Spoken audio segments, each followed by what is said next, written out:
Welcome back to our channel. ఊర్లో 4 పాడి బర్రెలు ఉంటే చల్ల చమురు ఊరందరికీ పంచబడేది.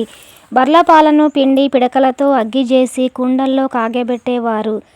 పాలు కాగినాక తోడు వేసి పెరుగును చేసేవారు. పాలకుండ అడుగున పాలగోకు ఉండేది. కసికతో గీరి పిల్లలకు పెట్టేవారు.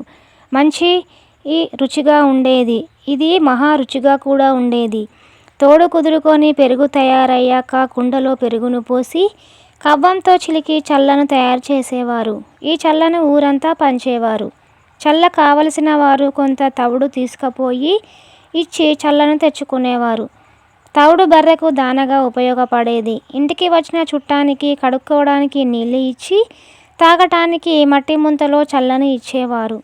ఇప్పుడు పాల కేంద్రాలు, పాల ప్యాకెట్లు వచ్చి ఊరి నిండా బర్రెలున్నా చల్లకు కరువే వచ్చింది. పాలల్లో కూడా కల్తీ కలిసి ఆరోగ్యం పాడైపోతున్నది. మా వీడియోస్ కనుక మీకు నచ్చినట్లయితే ప్లీజ్ మా ఛానల్ను సబ్స్క్రైబ్ చేయండి, లైక్ చేయండి, షేర్ చేయండి, కామెంట్ చేయండి. మీ యొక్క బొంతల వర్షిని.